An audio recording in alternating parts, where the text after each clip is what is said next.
Empezamos con la grabación. De nuevo, bienvenidos todos. Bueno, ya hemos orado antes de la grabación y vamos a comenzar con la clase. Hoy vamos a hablar del docetismo. El docetismo no es nada más y nada menos una composición de una palabra o una etimología de una palabra que viene del griego dokeo, que significa parecer. Entonces, aquí ya viene hilando de alguna manera el gnosticismo. Para los gnósticos, Jesús era una apariencia, de alguna manera Marción concordaba con esto, de alguna manera. Y ahora los docetas prácticamente se alinean con todos estos pensamientos gnósticos. Entonces, lo que eran los docetas, los gnósticos y todas estas personas que hemos mencionado, de alguna manera venían del paganismo, de alguna manera tenían unas raíces incluidas en otras religiones, y esto era lo que les provocaba de alguna manera algo como esto, querer adherir al Evangelio, como si el Evangelio no fuese completo. Entonces, ¿qué enseñaba? El docetismo también enseñaba que Jesús solo parecía humano. Por eso la palabra doqueo, que es el término original en el griego para hablar del doceta, significa parecer, o sea, parecido a un humano, pero no tenía cuerpo real, era como un fantasma. Para ellos Jesús era como un fantasma o un holograma divino, también una percepción con una apariencia. ¿Por qué razón decían estas cosas? Bueno, la decían por varias razones, pero miremos aquí la razón principal. Los griegos, para ellos, en su pensamiento, influido de alguna manera por filósofos, por Platón de alguna manera, pensaban que la materia o el cuerpo era malo. Entonces, como pensaban que la materia y el cuerpo era malo, que nosotros éramos malos, de alguna manera, pues un Dios santo no podía ensuciarse con carne real. ¿Qué quiere decir esto? O sea, Dios no pudo para ellos venir y encarnarse humanamente y mostrarse, porque ser humano para ellos es algo demasiado impuro, impureza. Entonces, por esta razón, ellos tenían su tesis o su interpretación de que Jesús no era un cuerpo, que era una especie de fantasma. De pronto se hacen semejanza y se sostienen mucho cuando Jesús resucita, que resucita el cuerpo glorioso, y ven pues como esa matiz de la palabra de Dios, pues ese sustento, esa referencia de que Jesús podría moverse de un lugar a otro, de esta manera ascender de esta manera al cielo. Entonces, pueda que esto haga parte de sus enseñanzas y de sus fases o bases sólidas para ellos. Pero realmente nosotros entendemos la humanidad de Jesús. Entonces, mientras unos negaban la divinidad de Jesús, otros negaban la humanidad de Jesús. Entonces, ¿qué están haciendo los docetas? ¿Qué están haciendo los gnósticos? Pues nada más y nada menos que negando la humanidad de Jesús. Veamos aquí, dice, si Jesús no fue humano de verdad, entonces no pudo morir de verdad. Y si no murió, no hay salvación. Y si no hay resurrección, pues sí queremos. Porque la resurrección es la evidencia clara de que Jesús murió y resucitó, ascendió al cielo. ¿Cuál es el texto que refuta? No sé si alguien tiene allí la oportunidad de buscar en la palabra del Señor. Vamos a ver quién está por aquí, que tenga la oportunidad de buscar en la palabra del Señor. Si alguien puede buscar en la Biblia estos versos, por favor, me avisa. Primera de Juan, capítulo 4, verso 2. Vamos a ver. Primera de Juan.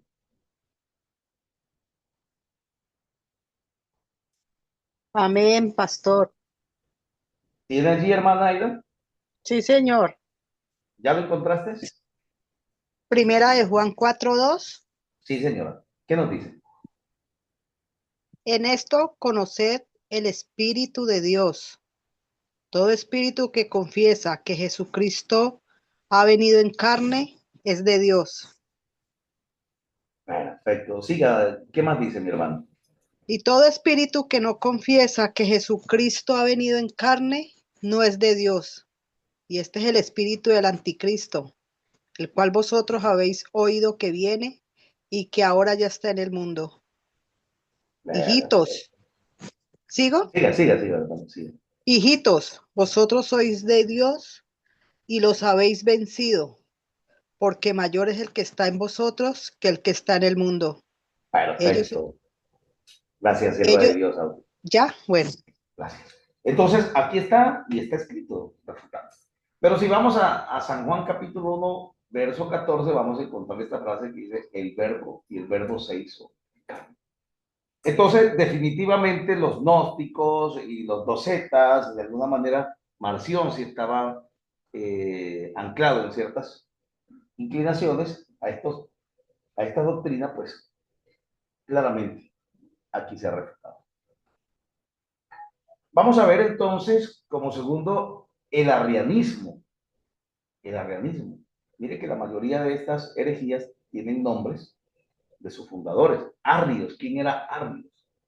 Arrios era un hombre muy reconocido en Alejandría. Era un ministro muy reconocido en Alejandría. Un obispo de Alejandría. Era Arrio de Alejandría. Él enseñaba que Jesús no es Dios. Jesús no es Dios. Dice, fue la primera y mayor criatura que, de Dios Padre. Hubo un tiempo cuando el Hijo no existía. Y nace la frase, hubo uno cuando Él no era. Hubo uno cuando Él no era. Entonces, para Ardios, Jesús es creado. Y vamos ahorita en segundos a mirar también por la palabra del Señor. Bueno, ¿por qué razón Él decía esto? Ellos mantenían la idea de proteger que existía un solo Dios. Y la palabra lo dice claro, oye Israel, Jehová uno es. Claro que sí, es un solo Dios, es una sola esencia, con tres personas. Eso es totalmente cierto. Pero ellos querían proteger la idea que existía un solo Dios. Decían que si Jesús también es Dios, entonces habrían dos dioses. ¿Qué se está basando aquí? La apología de los arrianos es muy parecida a la apología de los unitarios. ¿Por qué razón? Porque los unitarios no logran entender, ya no van a entender, no quieren porque no quieren hacerlo. Así tú les muestres las bases. Encuentra que Jehová es uno, claro. El Padre y yo somos uno, dice Jesús. Claro que sí. Eso es totalmente cierto. Pero ellos al defender dicen que nosotros tenemos tres dioses. O un Dios de tres cabezas. Y claro que no. Nosotros entendemos claramente. Y entendemos de que no puede ser posible que los predicadores del primer siglo ya estuvieran equivocados. De que haya una equivocación rotunda desde el primer siglo. No.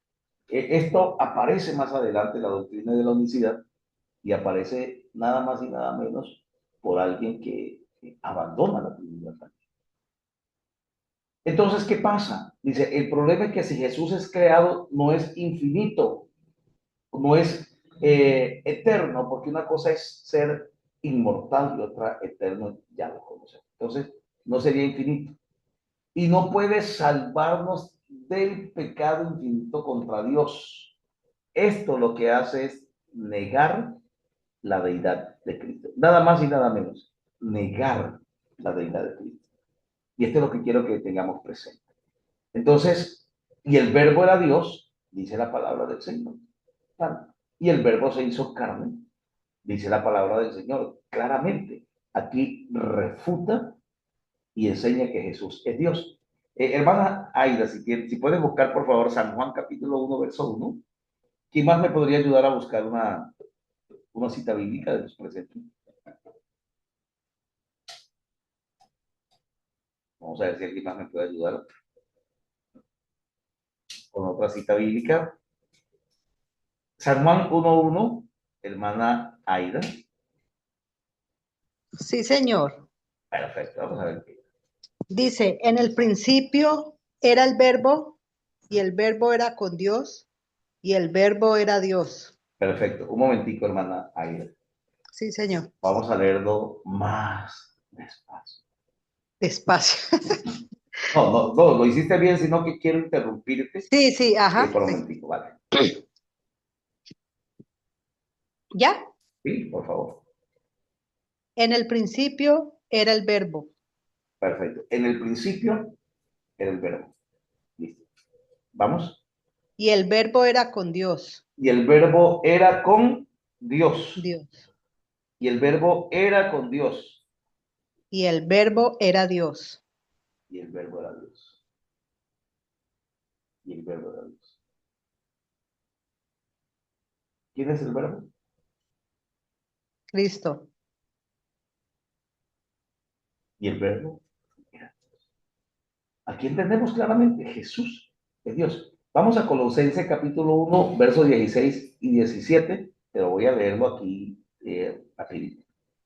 La parte de la frase del versículo dice, por medio de él fueron creadas todas las cosas.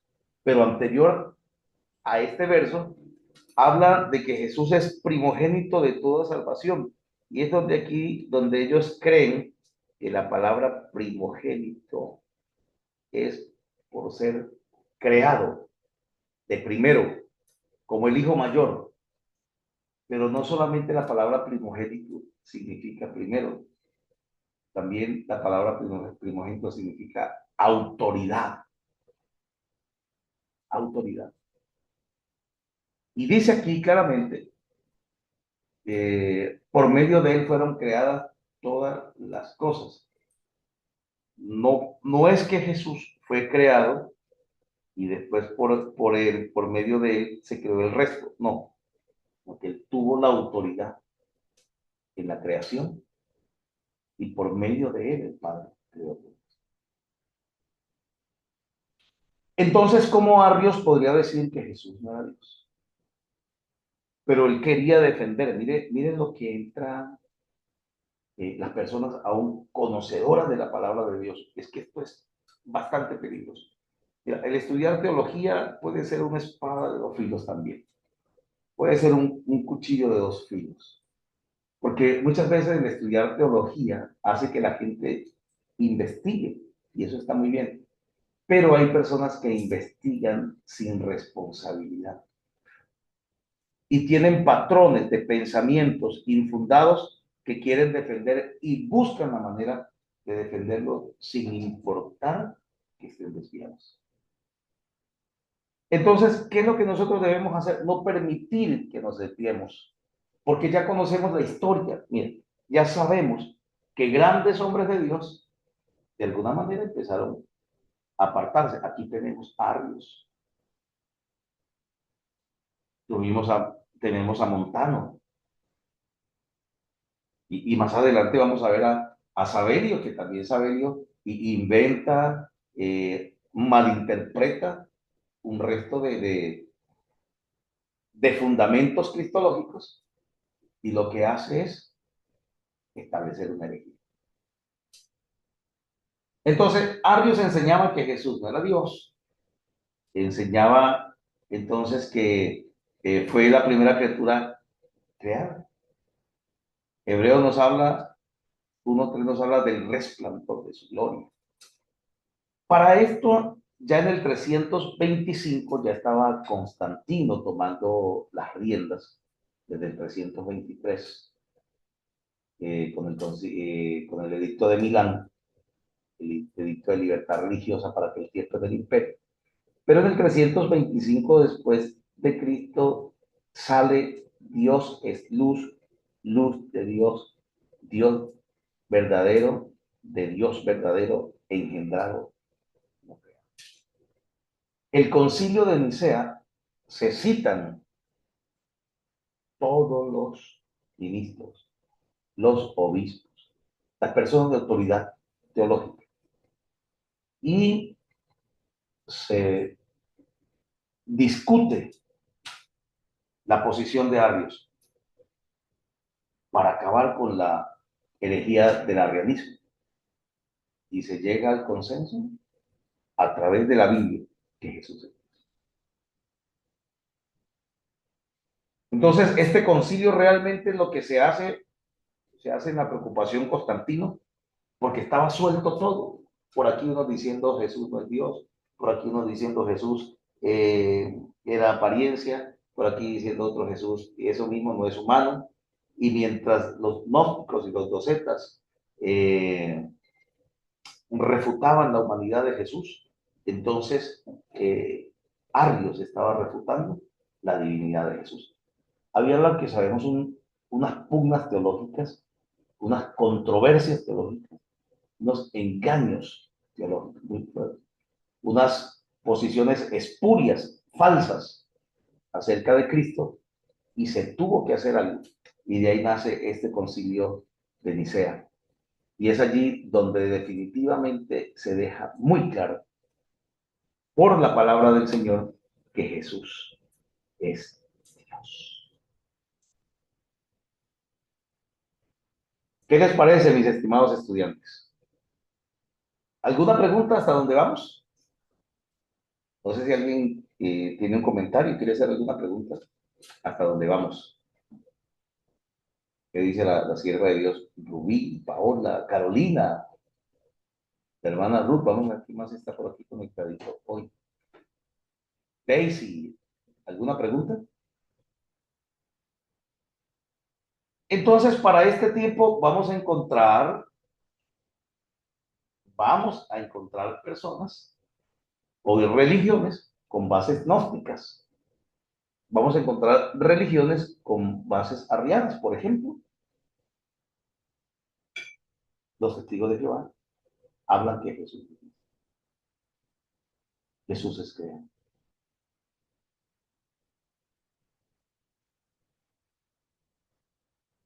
Listo, perfecto.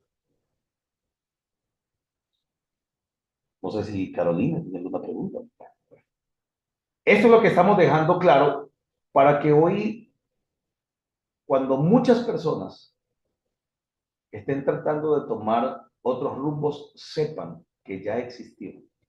Sí, señores, ya existió una herejía de muchos rumbos que ellos no conocen, pero ni siquiera ellos saben que existieron estas herejías.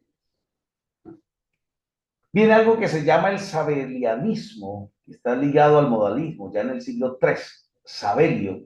Sabelio enseñaba que Dios es una sola persona, pero que se pone tres máscaras o se manifiesta de modos diferentes. Escúchame bien, se manifiesta de modos diferentes, no que tiene tres personalidades. Entonces, por ejemplo, usaban el Padre en el Antiguo Testamento, o sea, Dios se llamaba el Padre en el Antiguo Testamento, el Hijo en los Evangelios y el Espíritu Santo después de Pentecostés, pero nunca los tres al mismo tiempo. Entonces aquí Sabelio ya toma otra base doctrinal. ¿Qué quería defender? También que existía un solo Dios, pero confundieron un Dios con una persona. ¿Cuál era el problema? Bueno, aquí Sabelio está negando la Trinidad. Está negando la Trinidad. De alguna manera está queriendo sostener la unicidad. Dice, en el bautismo de Jesús se ven los tres a la vez, Hijo, Padre, Hijo y Espíritu Santo. Y lo dice Mateo capítulo 3, versos 16, 17. Jesús le ora al Padre. ¿Sería que se oraba a él mismo? ¿Yo me oro a mí mismo? Claro que puede. Esas incoherencias no existen. Jesús no podía orarse a él mismo simplemente por apariencia. No, no, no. Nada. Entonces veamos, mis estimados estudiantes, lo importante que es poder comprender estas herejías. como les decía, yo hubiese dejado pasar la clase. Vamos a tomar la siguiente. Si más adelante nos encontramos estos conceptos, bendito Dios, ya estamos sabiendo qué es lo que significa. Sabelianismo. Por ejemplo, el sabelianismo también, Sabelio se enfocaba en tener otra interpretación de las escrituras, y aquí está. Ya, todos ellos reclamaban haber recibido otra interpretación de las escrituras. Y noten ustedes que las iglesias que han nacido, por ejemplo, como sí, precisamente los mormones, que ya los vimos, los testigos de Jehová, adventistas y otros, pero estos que son como así los más cercanos, siempre sus fundadores han dicho que el Señor, que un ángel les habló, que Dios mandó un ángel para hablar. Y de allí, o sea, su doctrina se basa en que un ángel les dijo, en que tuvieron una visión, pero no se basan en las Sagradas Escrituras. No se basan directamente en la palabra, sino que toman, escúchame bien, lo que les conviene. Aquí vemos, dice, por ejemplo, vamos a ver, el texto que lo refuta, San Juan 17:5. Glorifícame tú, Padre, al lado tuyo, con aquella gloria que tuve contigo. Jesús está hablando. Para que tengan estos versículos muy presentes. Juan 17:5. No puede estar diciendo Jesús, glorifícame a mí mismo de la gloria que tuve conmigo mismo allá arriba. No, está diciendo, glorifícame tú, Padre, al lado tuyo, con aquella gloria que tuve contigo. No es un show lo que Jesús hace, no está hablando de una persona más. Mateo 28:19, el bautismo en nombre del Padre, del Hijo y del Espíritu Santo. Cuando este versículo comienza del 18, toda potestad me es dada en los cielos y en la tierra. Por tanto, id y haced discípulos a todas las naciones, bautizándolos en el nombre del Padre, del Hijo y del Espíritu Santo. Entonces, si Jesús dice toda potestad, no podemos cambiar esto más adelante. Entonces, la versión moderna del pentecostalismo unitario o solo Jesús bautizan solo en el nombre de Jesús porque dicen que Padre, Hijo y Espíritu Santo son títulos. Hay una grande confusión y ya nunca ellos lo van a querer aceptar, al menos de que abran su corazón para Dios. Vamos a ver una tablita de resumen que tenemos acá. Dice, herejía que niega a Jesús. Afirma falsamente lo que dice la Biblia. Dice, el docetismo dice su humanidad realmente era, su humanidad real era un fantasma divino. Pero San Juan dice que el verbo se hizo carne. El arrianismo dice que fue creado, que Jesús fue creado. Y aquí San Juan 1:1 dice que el verbo era Dios. El sabelladismo habla de la distinción del Padre. Dice, Dios es una persona con tres máscaras. Pero Mateo 3:16-17. Dice aquí, ¿qué es lo que importa hoy? La fe ortodoxa. Fe ortodoxa al 100. Saber que Jesús es Dios, que hay una Trinidad. En el concilio de Calcedonia, en el 451 después de Cristo, dice que Jesús, o sea, llegan a la conclusión por la palabra, que Jesús es verdadero Dios y verdadero hombre en sus dos naturalezas, sin confusión, sin cambio, sin división y sin separación. Concilio de Calcedonia. Jesús es verdadero Dios y es verdadero hombre. ¿Qué eran los concilios? Esa reunión gigante de todos los ministros de Dios para llegar a un acuerdo teológico por la palabra del Señor. Un acuerdo bíblico, no dogmático, como se ha llegado a María siempre virgen, María Asunta, y bueno, otros tipos de dogmatismo de la Iglesia Católica, como bautismo de niños, misa a los muertos, cosas así por el estilo. Esto es lo que le quería traer hoy precisamente para que ustedes lo tengan presente.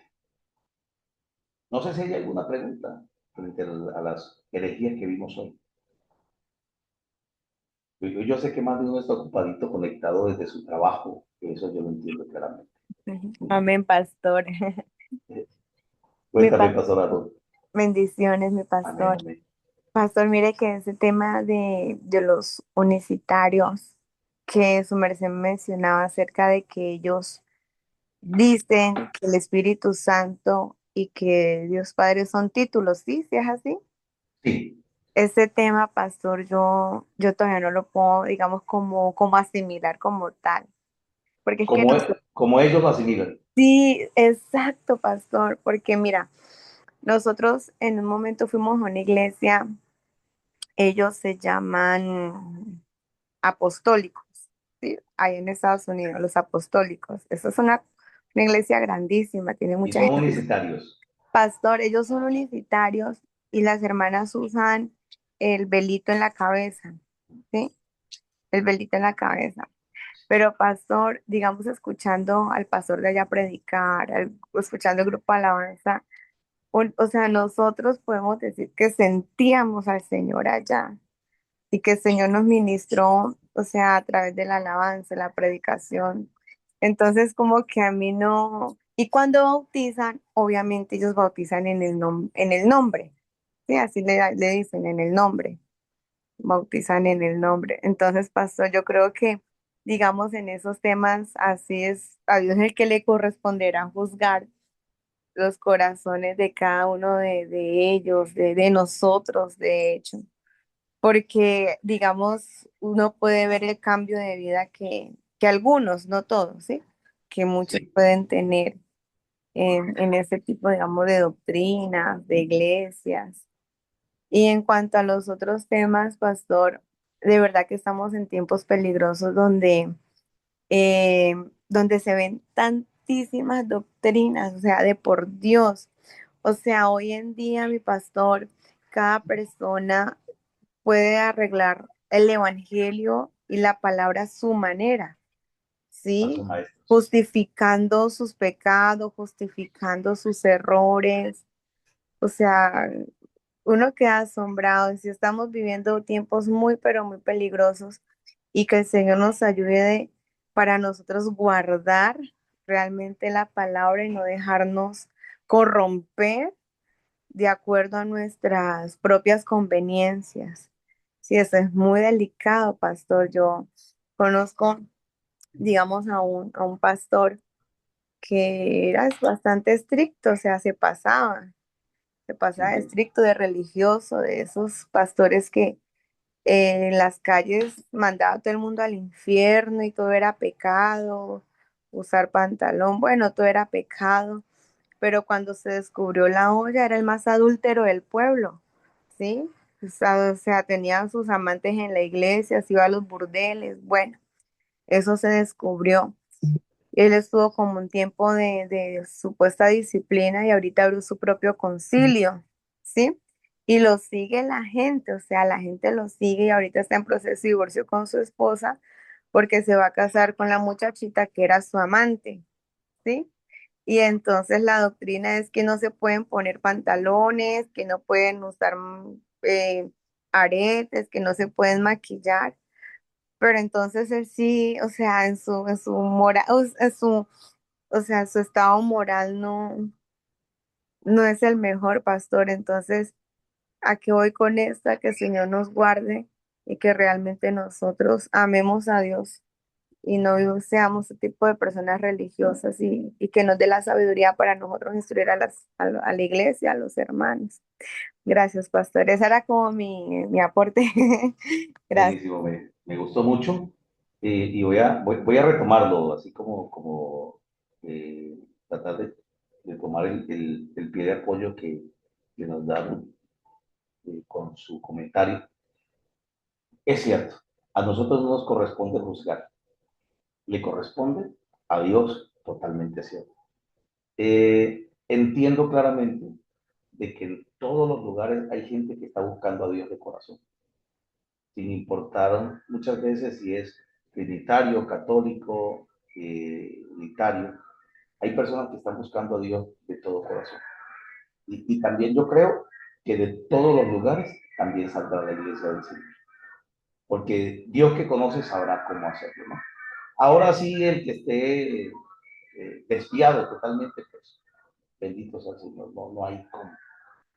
Pero es tan delicado todo que sí, no podemos llegar hasta a decir quién puede salvarse y quién no, porque no sabemos al final qué Dios haga con cada persona, de qué manera lo toque, de qué manera la persona pueda hacer un cambio de pensamiento. Cuando yo decía que los unitarios ya no lo van a entender, no hablaba de la persona que se haga unitaria solamente, sino del concilio como tal, porque ellos ya establecieron su credo. De pronto, si una persona ya de la unicidad decide cambiar, es diferente a que todo el concilio lo haga. De pronto, también eso es importante explicarlo. Y por otra parte, nos hablaba Ruth de a veces de personas que se exceden en la santidad y a veces son ellos quienes cometen los peores pecados, pues prácticamente eso también se ve a diario. Lo que comparto también es Dios nos guarde a cada uno de nosotros frente a estas situaciones porque no sabemos eh, realmente qué nos pueda pasar en un momento, o Dios, que es el único que conoce nuestros corazones, que quizás tengamos una apariencia de piedad, pero que finalmente tengamos muchos pecados ocultos. Con esto termino aquí este comentario de la mano de la sierva de Dios. No sé si hay alguna preguntita, ya estamos llegando a la parte final, quedan 5 minutitos. Dios. Y si no hay preguntitas, hagamos entonces a la oración. Pastor, yo pienso que referente a los comentarios que, pues, que se han aportado y se han dicho, perdón, la palabra de Dios dice que el pueblo de Dios se pierde por falta de conocimiento. Y la verdad es que, pues yo pienso que estamos viviendo en un tiempo en que para los mismos siervos de Dios, para, bueno, los mismos cristianos, es, no quieren, o sea, es muy difícil desaprender lo aprendido.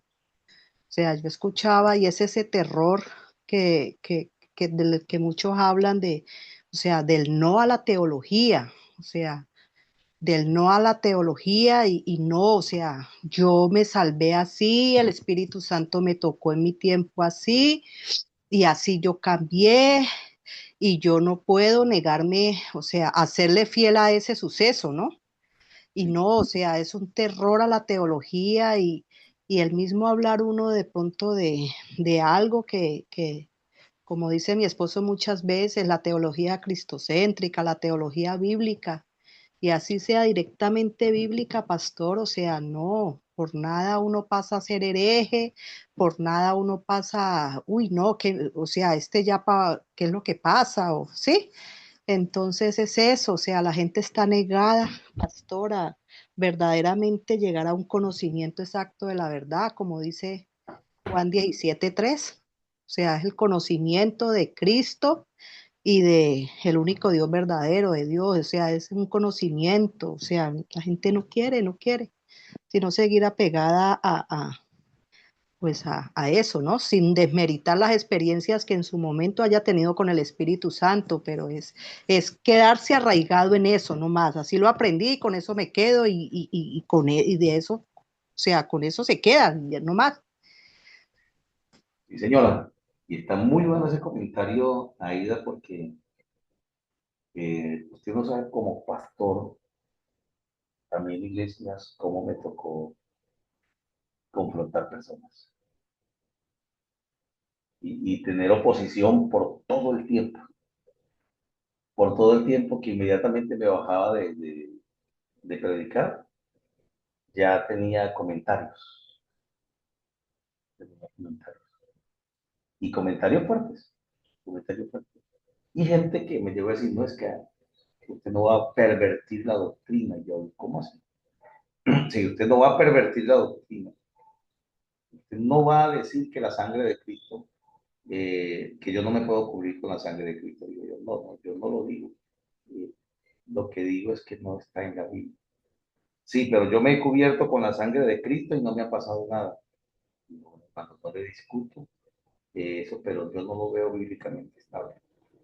Y así cosas por el estilo. Pero entonces la sangre de Cristo, es que la sangre de Cristo tiene poder. Digo, sí, señor. Eso sí está en la Biblia. La sangre de Cristo. Y la sangre de Cristo perdona pecados. Entonces, yo me puedo cubrir por la sangre de Cristo. Digo, pues, natural, dogmáticamente usted lo pudiera decir y yo no se lo refuto, pero bíblicamente no dice. Pero ¿por qué usted no cree eso? Porque no está en la Biblia. Pero es que yo lo he vivido por años. Yo por años, mire, una vez una vaca vino y yo me cubrí con la sangre de Cristo y la vaca no hizo nada. Todo el respeto. Pero lo que yo digo es que no está escrito. Cosas como esas, Dios de Dios. Pero bueno, Dios nos ayude a continuar. Y lo mejor que uno al final tiene que hacer es ya respetarles, no herirlos, porque estaríamos causando un daño tremendo. Y pedirle a Dios que trate con ellos directamente, porque, claro, no es fácil que usted toda la vida le hayan enseñado que en la Santa Cena el vino se convierte literalmente en sangre y el pan literalmente se convierte en el cuerpo de Cristo. Eh, y que de un momento a otro le digan, no, esto es simbólico, o sea, el pan sigue siendo pan, sino que simboliza, y el vino sigue siendo vino, sino que simboliza. Entonces, la transustancia, ¿sí? Entonces, para ellos ha sido difícil, y bueno, muchos temas más, que son muy fuertes. Entonces, pero entonces, usted viene a cambiar la doctrina. O sea que el pastor que nos enseñó, entonces me enseñó mal, pero él echaba fuera demonios. Si tuviera mal, entonces no echara fuera demonios. Le digo, no, no, no, no, yo no voy a culpar al pastor. Yo me voy a pegar a la Biblia. Sí, pastor, y al final se forma un contrapunteo, o sea, que en sí no va a llevar a nada A nada. y como dice usted, pastor, o sea, eso ya depende, es que la misma persona abre el corazón Y que Dios y nos tome. a entender la parte bíblica y no a defender una postura, o sea, sí, Sí, como sí, una postura ese, dogmática. sí, señor, es como ese texto, o sea, ese texto de que Dios ama al pecador, pero aborrece al pecado, o sea, es un contraste Ajá. muy Sí, sí, sí, sí. tremendo.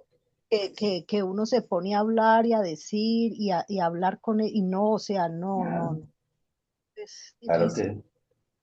Y hay otro, como es que Dios, hay otro que es muy, como la ayuda de que yo te ayudaré, y usted consigue cristianos antiguos diciendo, no, el Señor dice, no te ayude, no es católico. Otros diciendo, hermano, lo que no me mata, lo que no te mata te hace más fuerte. Y ese término lo utilizó fue Nietzsche, un grande fundador prácticamente del ateísmo. Mateo fue hijo de cristiano. Bueno, démosle gracias a nuestro Padre Celestial. Vamos a orar y les cuento que tenemos la semana teológica.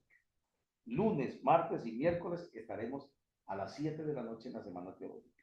Es decir, que el próximo jueves no tendremos clase. Volvemos a tener clase dentro de 8 días. Porque vamos a estar en la semana teológica. Así que los esperamos a todos los que puedan asistir. Yo veo que casi todos los que están aquí ya están para el seminario que nos va a apoyar, a bendecir muchísimo. Vamos a orar a nuestro Dios. Padre, te damos gracias, bendito Dios, en este momento. Eterno y maravilloso Rey, soberano Padre, estamos delante de ti, dándote gracias primeramente por la vida, la salud, el pan de cada día y el aire que respiramos. Bendícenos con toda bendición del cielo hoy, Señor, y darnos esa victoria. Permítenos entrar siempre en esa paz y en esa seguridad, permanecer en ella para gloria y honra de tu presencia. Bendícelos, Dios. Bueno, mis hermanos, Dios me los bendiga enormemente. Un abrazo para todos ustedes. Que tengan un feliz fin de semana. Amén, amén, mi pastor. Feliz Amén, día. pastor. Dios les bendiga. Bendiciones.